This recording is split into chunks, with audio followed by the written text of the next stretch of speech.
Welcome to the Pulse with Peter B. I'm your host, Peter Biancamano, and we are live from Hudson Media Group's North Bergen studio. And I know we're super excited to be here today.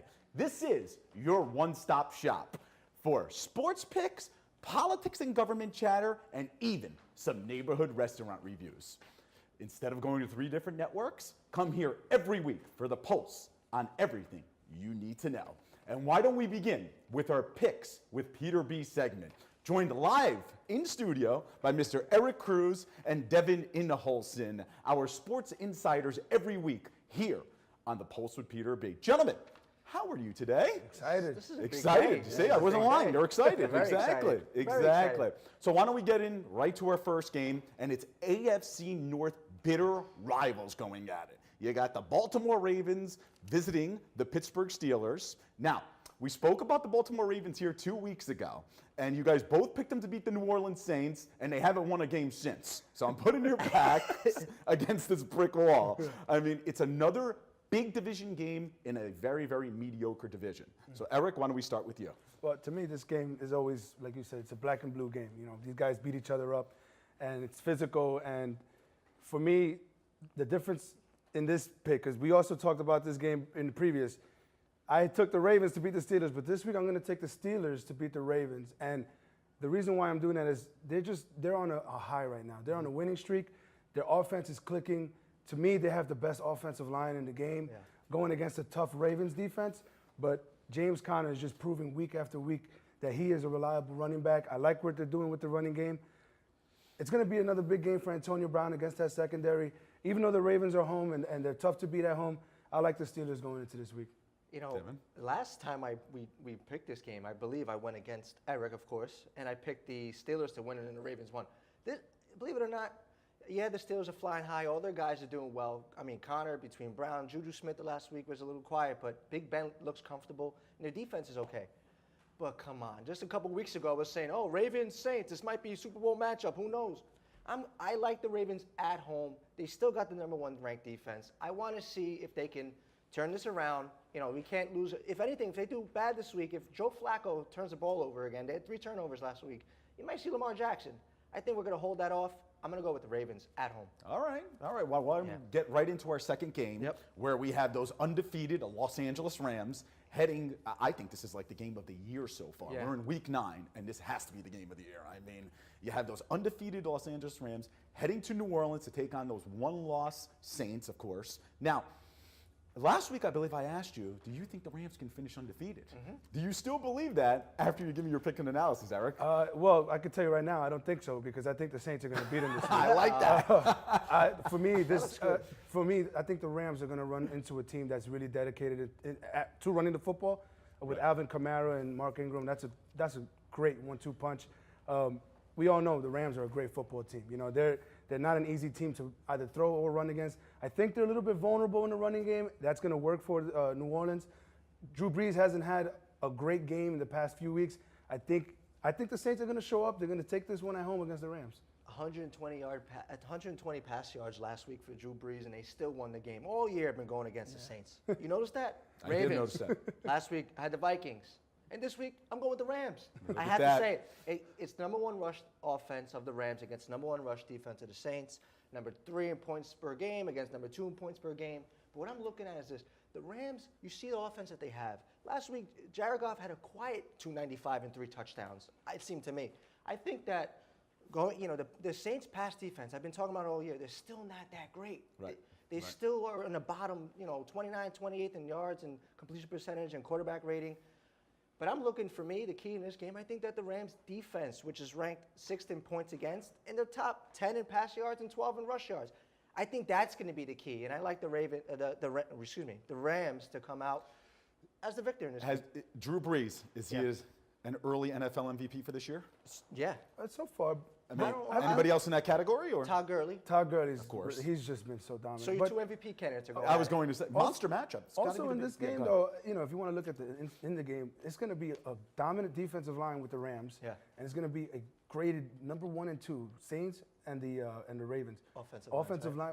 I'm sorry, the Steelers. They're rated offensively high, so it's going to be a great matchup to watch. It's going to be a great. I think it's going to be one of the best. Well, why don't games. we get into a third and final game here? And I feel like NBC is getting it right this year. I mean, they're just picking all the monster matchups here. I know. You have Green Bay, who of course is a 500 team right now, going up to play the New England Patriots, who have won 5 in a row. Remember when they were 1 and 2? Oh, the Patriots is a down year, but every year they tend to prove everybody wrong. The Brady-Belichick regime. That's true. Eric, analysis and pick. Well, I'm going to finally learn my lesson, and I'm going to pick Tom Brady and the New England Patriots.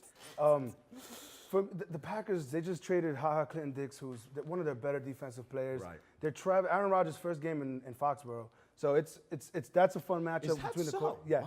It's going to be a fun matchup between the quarterbacks, but to me, the Patriots are just rolling right now. Offensively, they're clicking.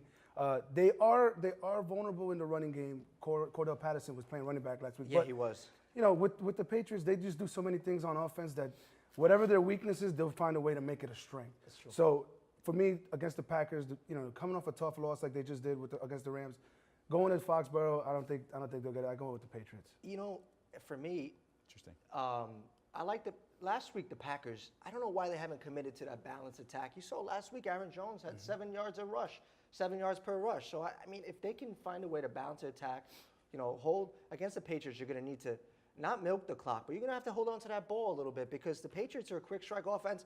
So are the Packers. But I like the Packers in this game, believe it or not. You do? I'm going with the Packers because there's an angry Aaron Rodgers. He's really very upset about what happened last week. If they can somehow continue to balance the attack, they're 4th in rushing yards per attempt. So 4.8 yards a carry. Keep that going. Why not? And the 27th ranked pass defense of the Patriots, I think they're going to exploit that a little bit. I like the Packers come up big in a big game. So without Aaron Rodgers, let me ask you this. Yeah.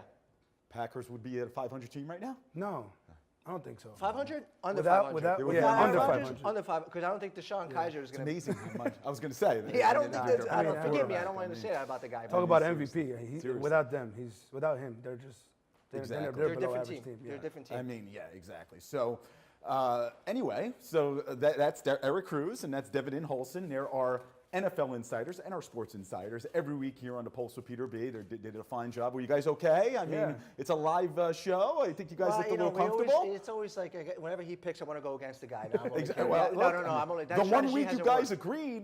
Should we bring that up? Yeah, No, we actually don't we wanna bring should. it up. That's No, why we don't have that's any why we're time not for that. agreeing. We don't have any time for that. I like that. We got a actually. few more seconds. You sure don't want to bring it up? We don't want to discuss that. We don't talk about the past. That's what I anymore. like to hear. Going That's what I forward. like to hear. All right, Eric Cruz, Devin Holson, our sports insiders every week here on the Pulse of Peter B. When we come back, we're joined by Mr. Josh Sotomayor Einstein, our political insider. Stay tuned, everybody. Burns Brothers Memorials, Monuments, and Markers, 787 Tunley Avenue, Jersey City. Hudson County's only monument maker, serving all faiths and cemeteries. Design, studio, and large inventory on site. Cemetery inscriptions and custom orders welcome. Burns Brothers Memorials, Monuments, and Markers, 787 Tunley Avenue, just south of Secaucus Road. Craftsmanship that will last for all eternity. Burns Brothers, Jersey City, Albert H. Hopper, North Arlington. Visit us on the net. Consumer Carpets, 3408 Kennedy Boulevard in the Jersey City Heights, your one-stop store for residential and commercial floor treatments, carpeting, linoleum, tiles, laminates, hardwood floors, area rugs, remnants, all major brands, all in stock. Free estimates, same-day installation. Consumer Carpets, it's savings, selection, installation. Credit cards and debit cards accepted. Financing available. Consumer Carpets, price to fit your budget, installation to fit your schedule. On the net at consumercarpets.com. Consumer Carpets, Jersey City, 201-792-2712. Good Friend Self Storage in North Bergen, New Jersey is a fully climate-controlled facility equipped with state-of-the-art security, packing supplies, a Refer Friend program, and multiple loading docks convenient for commercial use. Located just off of Route 3 at 4301 Tunnelly Avenue, Route 1 and 9. Call 201-867-2444 or visit us on the web today. Good Friend Self Storage. Let us be your good friend. Introducing the MyJCMC app, powered by Practice Unite. The free MyJCMC app puts the power of healthcare at your fingertips. Go to the concierge for access to referrals, scheduling, and appointments, see emergency room wait times, and get directions to Jersey City Medical Center health locations. Read the latest JCMC news through their social media feed, find a doctor, and more. The MyJCMC app. We belong to you. Welcome back to The Pulse with Peter B. I'm your host, Peter Biancamano, and this is our Politics with Peter B segment, joined every week by our political analyst, and that is Mr. Joshua Sotomayor Einstein. Josh, we are live here in Hudson Media Group's studio. How you feeling today, buddy? I'm good. It's a pleasure to be here. I'm excited to be live. I've been live all my life, and now right now, so that's great. Well, alive is good all your life. I mean, and we're happy you're still alive right now. So last week we cut you off in the middle of a long sentence regarding affordable housing in Hoboken. So instead of starting a new segment this week, why don't we go back and talk about affordable housing and give you the whole segment related to this, right? So I guess let's start off with a very general question, because you know me, I like to start off with general questions. What really is affordable anymore? I mean, and I'm not talking about going to a supermarket to buy groceries. I'm talking about in terms of housing. What's affordable? So it's a subjective term, because what's affordable to someone that works as a barkeep, may not be affordable to someone that works as a dog walker. What's affordable to someone that works on Wall Street may not be affordable to someone that is employed as a teacher. It's not an evaluation of what these jobs are in terms of their worth. It's not an evaluation in terms of what the people are in terms of their worth, because someone that has a job that pays less may be a wonderful person, and someone that's a doctor, in their private life may be a complete jerk. But we have to understand that these terms are completely subjective. They're not objective. And that's the first part that we need to understand. Hold on, because when government intervenes in the market, whether it's the state government or the city government, they throw out these terms that are very vaguely defined as if they are inherently objective. And then they make a legal definition, and then you have the ramifications of their intervention. So you're talking about government interfering in the market. I mean, and last week, this is the question that we got stumped on here because we ran out of time. There is a law in place for developers to receive state funding on any new developments as long as their developments have 30% affordable housing in there. Is that enough? Should that number go up to 40, 50%? Well, it depends. What do you think the goal of these programs are? Well, that's up to you. I mean, I guess it's actually up to the state government, who is the one who enacts these laws, correct? Why do they enact these laws that they say, look, we'll give you funding if you put affordable housing? I mean, is the goal to bringing a more diverse amount of people in there? I mean, I don't know. So I don't know how you can rank and evaluate people that each have their individual experiences and lives and decide that someone brings more diversity than another person. I don't believe that we should judge people that way. We once did in American history, and it turned out it was a horrible, horrible thing, and I don't think we should go back to that. But going back to the stated goal of these market interventions, what often happens is they establish a goal, right, to create more economic diversity or make things more, quote unquote, affordable. And what ends up happening, whether it's through rent control or these legally defined affordable housing units at a certain percentage of a big developer, what ends up happening is the cost of those units gets shifted elsewhere. So let's look at affordable housing, and then we'll talk about rent control. We see the affordable housing units. If I'm a developer and I'm building a building with 100 units, and 30% of those are going to be affordable, then my costs still stay the same. So even if I'm getting government socialism, which I don't believe in government socialism for corporations, I'm not saying we should get rid of the safety net for the people, but definitely not for corporations. There shouldn't be handouts. They're going to make money either way. So when we talk about this corporate socialism, and we talk about the cost, the company wants to make money either way. If they're not able to sell those 30% of the units at a market rate, guess what happens? They raise the rates. They take that to market money, value, correct? They take the amount of money, the difference that they would have made on that 30%, and they spread it out amongst the 70% of units that are market rate. So you've actually just made 70% of the units more expensive than the normal market rate. That is very interesting. So what happens very is interesting. the people, so they're making their money no matter what, yes, correct? So the people that got in to the quote-unquote affordable housing units, I don't begrudge them. There's a system. Of course. They see an opportunity, they take it. They're not doing anything wrong. I'm talking about the unintended consequences when the state intervenes in economics. So, but if I don't meet the requirements for the affordable housing, but I don't have a lot of money, I may not be able to rent one of those units that wasn't, one of the 70% units, because it now went up in price because of the difference from the 30%. And I don't think it's fair for government to try to be saying who should live there, who can live there. We used to have discriminatory. But isn't that what they're saying now? They are saying that. That's Okay. the problem, and that's government discrimination. Government shouldn't discriminate between its citizens. We used to do that between races. That was wrong too. Now we're doing that based on economics. And what you end up having, in Manhattan, in Hoboken, is a situation where you have the working class, then you have the upper class, and you don't have the middle class, because the middle class isn't getting to the line for the affordable housing, or they don't meet the requirements for the affordable housing, and they can't pay for the market rate housing. That the price is actually inflated because the developers are shifting the burden from the affordable housing onto the market rate, making it really market rate plus. And we see a similar thing. We see a similar thing happening when we talk about rent control. But before we get into rent control, let's keep talking about affordable housing, because we're running out of time here. And you brought up a good point. I mean, people are getting outpriced of Hoboken, downtown Jersey City, and other areas of this county. I mean, these are people that were born and raised in these communities. These are people that, if they're not in one of these voucher buildings, when I say voucher buildings, that's applied housing, which is becoming more market value, church towers, and so on and so forth, where they're paying the same amount of rent as they were when they first moved in at a lower salary, even though they could be making a higher salary. What do you say to these people that I guess that are being forced out of their communities because of how expensive it is? So I would say to these people that we need to support reforms, because, again, these market distortions, there's a reason that there's a shortage of housing in Hoboken, and it's not because the outer space or the sky is so much closer to our buildings here and no place else. The city has very restrictive zoning about how high you can build and how much you can build in terms of on your backyard. They call it the donut hole. They claim the backyard is a public benefit for everybody, which is not, is patently false.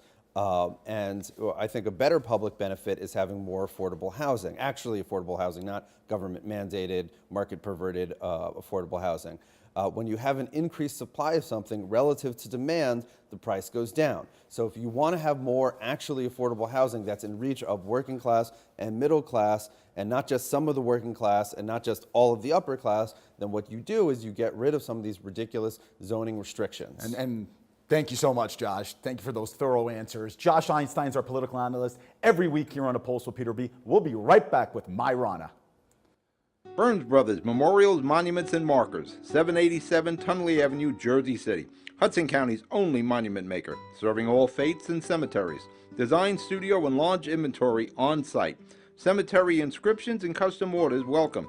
Burns Brothers Memorials, Monuments, and Markers, 787 Tunley Avenue, just south of Secaucus Road. Craftsmanship that will last for all eternity. Burns Brothers, Jersey City, Albert H. Hopper, North Arlington. Visit us on the net. Consumer Carpets, 3408 Kennedy Boulevard in the Jersey City Heights, your one-stop store for residential and commercial floor treatments, carpeting, linoleum, tiles, laminates, hardwood floors, area rugs, remnants, all major brands, all in stock. Free estimates, same-day installation. Consumer Carpets, it's savings, selection, installation. Credit cards and debit cards accepted. Financing available. Consumer Carpets, price to fit your budget, installation to fit your schedule. On the net at consumercarpets.com. Consumer Carpets, Jersey City, 201-792-2712. Good Friend Self Storage in North Bergen, New Jersey is a fully climate-controlled facility equipped with state-of-the-art security, packing supplies, a Refer a Friend program, and multiple loading docks convenient for commercial use. Located just off of Route 3 at 4301 Tunnelly Avenue, Route 1 and 9. Call 201-867-2444 or visit us on the web today. Good Friend Self Storage. Let us be your good friend. Introducing the MyJCMC app, powered by Practice Unite. The free MyJCMC app puts the power of healthcare at your fingertips. Go to the concierge for access to referrals, scheduling, and appointments. See emergency room wait times and get directions to Jersey City Medical Center health locations. Read the latest JCMC news through their social media feed, find a doctor, and more. The MyJCMC app. We belong to you. It takes more than a state-of-the-art medical facility to make a great hospital. It takes a team of dedicated medical professionals. That's the Jersey City Medical Center, Hudson County's #1 hospital. Medical teams consisting of New Jersey's top doctors, Magnet Award-winning nurses, and accomplished hospital associates, all committed to your good health. That's what you have at the Jersey City Medical Center. Make Hudson County's #1 hospital your first choice. Visit us on the web at barnabashealth.org. Welcome back to The Pulse with Peter B. I'm your host, Peter Biancamano, and this is our Places with Peter B segment where we're joined by Miss Mai Rana of MyGoodies.com. Mai, how are you today? I'm fantastic. How are you? I am fantastic. We're live. Yes, They're not to be exciting. fantastic about, correct? I mean, Mai is our resident foodie here every week on The Pulse with Peter B. And today, we're going to be just talking about Dullboy, which is located at 364 Grove Street in downtown Jersey City. And I have to tell you, Mai, I believe this is 4 out of 5 reviews that we've done on Grove Street. I feel like it's kind of like the Washington Street of Hoboken with all these great food establishments. Am I right or wrong? Yeah, I agree. For I sure. mean, I it's- mean, Go Grove ahead. Street is like where everything's at. All the businesses open up there, right? They know that the foot traffic is there because the PATH station is there. So people from New York, people who are traveling to and from the city, and the locals, they can enjoy one stop. One-stop shopping Yeah. right there, right off the path. Exactly. So now, last week, I think after the show, you told me, after our tape show last week, you said to me, I'm going to eat at Dullboy. Yeah. I mean, what did you have? I always go there, right? I Okay. try to go there at least once a week just to wind down, to enjoy some of their food. So last week I had some small plates, which are Very kind of cool. like their take on an appetizer. I had some Brussels sprouts, right? And then Nice. I mixed it with also some tater tots. Okay. With like duck confit. They had like a poached egg. So it's their take on like fancy comfort food, I guess you could say. I was going to say. Yeah. And this is how they describe themselves. So they consider themselves a chill, brick-walled bar serving unique takes on classic American dishes, plus an array of cocktails. So I have to be honest, we've reviewed now 5 different places, Yeah. and nobody has described their ambiance. I mean, this chilled brick wall. I mean, can you just describe their ambiance for me? Yeah, when you get in there, when they open at 5 p.m., right? So they're only open for the evenings. Correct. For happy hour, and then on the weekends they open up a little bit earlier. But it's pretty dark. I would say like this is a little bit like 1 or 2 blocks off the grid from like that popular Newark pedestrian way where they close it off. So it's 1 or 2 blocks away. And it's really for the locals. It's like a speakeasy like setting, really intimate cocktail bar, and they have like on their walls in their interior like pages from novels, right? Interesting. So it's like super, I don't know, like old school. Like kinda you, like you don't feel like trendy you're in and- Jersey City at all. You don't? No, huh? not That's at all. I feel like I'm in really, like really interesting. Chicago or like, you know, a bar in Manhattan, like a really fancy Interesting. one. All Yeah. right. All right. Now, we spoke a little bit about their menu before, and their menu's so interesting. It has 18 items total. I actually sat there and I counted on the website yesterday. It was amazing. So they have about 7 small plates, which I know you went into, Yeah. and about 11 medium plates, as they call it. And I was laughing at their website because they put a description on the small plates. Yeah. And the small plates are like, not for you. Right, And then just on the for me. medium plates, they're like, you can have a bite. You know what I'm saying? Yeah. So, you know, with such a limited menu, do they just do those 18 plates, 7 small plates, 11 medium plates, so good that they really don't need anything else, or do they have specials as well? Absolutely, right? So we're talking a little bit about the small plates. If you've Go looked ahead, at their menu while you're doing your little research, there's one item that I want them to bring back. So Dullboy, if you're listening, if you're watching, like bring this you're back. listening. It is disco fries, right? So while you're at the bar, you're with friends, you just want to munch on something, you're getting a little hungry. It's like their version of like disco fries, right? So loaded fries made in duck fat, some Duck beef, fat. yeah, some beef gravy, and some cheese, just like fully loaded, really, really like nice savory fries to have with your cocktails. So that was a small plate that they Yeah. had? So that wasn't to share, I'm guessing. You could probably get one each, right? Because I'm going to eat my own, that's for Exactly. sure. Yeah. Exactly. Wow, that is just unbelievable. And, you know, in their medium plates, they had certainly like burgers and things like that. Anything that sticks out at you in the medium plates? Absolutely. Their Yeah. octopus, right? It's nicely grilled. It's the tentacle. It's got some potato like chowder underneath for you to like kind of, you know, soak your octopus in there if you want some, something special. And then you got honey and you got some collard greens on the side. But their burger is their must. It's their like take on their Big Mac. It's their version of a Big Mac, right? So who doesn't love like American McDonald's favorite of a Big Mac? All right, so you've got 4 ounces of Pat LaFrida, beef. Located right up the road here. It's right here. And you got 2 mystery sauces, so like, very similar to McDonald's secret Special sauce, right? right? Their Exactly. secret sauce. You got pickles, you got cheese, and it's all, sandwiched between 2 a brioche bun. God. Yeah, delicious. That's unbelievable. Unbelievable. And the octopus, I'm sure just with like a little lemon, like you said, grilled to perfection. I mean, it's such a delicacy to have that I don't even think you need to add any type of sauces or anything like that. It's just grill it and give it to me, baby. It's so good, so good. Now, I also noticed, and I'm a fan of this, and I'm sure you are as well, their cocktail menu. Holy moly. That thing is like bigger than their food menu. I mean, there's probably 30 cocktails or something like that. Any particular cocktail that sticks out at you? I usually go for like their classics. Their signature cocktails have like 8 to 9 items in it. I've only maybe tried a few. When I sat at the bar with some girls, they put together like something that wasn't even on the menu, where it was like rum, blackberries, and then they they put all the components in a mixer, put it in the glass, and then they lit it on fire. So it was like a nice smoky drink. So it was like very like theatrical performance, but it was super entertaining, and the drink was delicious. And the drink was delicious, and that's the most important thing, right? I mean, the entertainment value is there, but certainly the drink has to be delicious as well. And I'm just curious, is the space big? I mean, you kind of said it was cozy, you kind of said it was hip with these novels, passages on the wall and things like that. Very intimate setting, right? So you'll see in their interior, it's like a huge red couch. It's got like these tables for 2. And then in the window, you'll have like 2 VIP looking like sections where you can have like groups of 3 or 4, but nothing more than that. And I got to give credit to our producers because he just put up a photo of the space right there. There you go. So it certainly is really cozy. Intimate and things like that. Absolutely. So you discussed the hours. You said it's an evening place. So they're closed on Mondays, open from 5 to midnight from Tuesday to Thursday till 1 a.m. on Friday, 5 to 1 a.m. And then Saturday, 2 p.m. to 12 a.m., Sunday, 4 p.m. to midnight. Best time to go in there? I'd say a Thursday. Friday evening to party again, and then Saturday to rest. There you go. Not only a food reviewer, but also your party planner, folks. That's great, Mike. That's absolutely great. So now, it's such a unique restaurant. Is there anything that really compares to the Dullboy? Because I've never seen anything like it, restaurant-wise, in a neighborhood. I don't think so. But as soon as you walk in, you saw the photo, it looks really cozy. That wall of liquor is probably like the best thing there, because it looks like your like grandfather's liquor cabinet. You're like going through, you're like, what bottle is this? I've never seen this, right? We're used to like Grey Goose, Patron, all of these like, popular brands, but they'll have things there that you're like, you know what? I'm not going to try just one drink. I got to try the entire menu. Well, when you have 30 cocktails on your menu, you need to have an array of selection, correct? But it's not even like a place where you would get wasted, take shots. It's a really like nice, intimate place. You take a date, you're trying to impress, it's a place for you. Well, great job. That's the Dullboy, located at 364 Grove Street. Rana is our resident foodie every week here on The Pulse with Peter B. Hey guys, don't forget to like our Facebook page. Type in The Pulse with Peter B in the Facebook search, and we'll join you next week here live at 11 a.m. Thanks for watching, everyone.